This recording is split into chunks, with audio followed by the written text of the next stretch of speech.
കാസർഗോഡ് നിന്നുള്ള ഒരു വാർത്തയിലേക്കാണ്. കാസർഗോഡ് നഗരസഭാ വൈസ് ചെയർമാനെ ചൊല്ലി മുസ്ലിം ലീഗിൽ പൊട്ടിത്തെറി. പരസ്യ പ്രതിഷേധവുമായി ഒരു വിഭാഗം രംഗത്തെത്തി. പാർട്ടി മെമ്പർഷിപ്പോ പാരമ്പര്യമോ ഇല്ലാത്ത ആളെ പണം വാങ്ങി വൈസ് ചെയർമാൻ സ്ഥാനാർത്ഥിയാക്കിയെന്നാണ് ആരോപണം. KM ഹനീഫയെയാണ് മുസ്ലിം ജില്ലാ നേതൃത്വം വൈസ് ചെയർമാൻ സ്ഥാനാർത്ഥിയായി പ്രഖ്യാപിച്ചത്.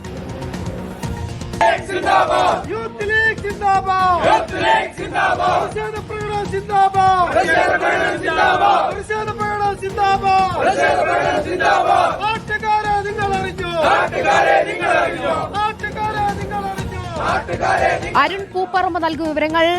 അരുൺ, പരസ്യ പ്രതിഷേധവുമായി ഒരു വിഭാഗം രംഗത്തെത്തിയിരിക്കുകയാണ്. എന്താണ് കാസർഗോഡ് നഗരസഭ വൈസ് ചെയർമാനെ ചൊല്ലിയുള്ള മുസ്ലിം ലീഗിന്റെ ആരോപണങ്ങൾ, വിവരങ്ങൾ? കാസർഗോഡ് നഗരസഭ വൈസ് ചെയർമാൻ സ്ഥാനത്തേക്ക് രണ്ടു പേരുകളായിരുന്നു ആദ്യഘട്ടത്തിൽ ഉയർന്നു വന്നത്. അതിലൊന്ന് KM ഹനീഫയാണ്. KM ഹനീഫ വ്യവസായി കൂടിയാണ്.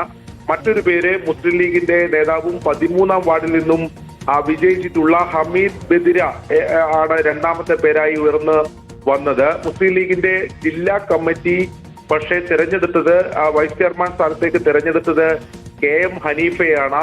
ഇതിനെ ചൊല്ലിയാണ് ഇപ്പോൾ പരസ്യ പ്രതിഷേധത്തിലേക്ക് ഒരു വിഭാഗം പ്രവർത്തകർ പോകുന്നത്.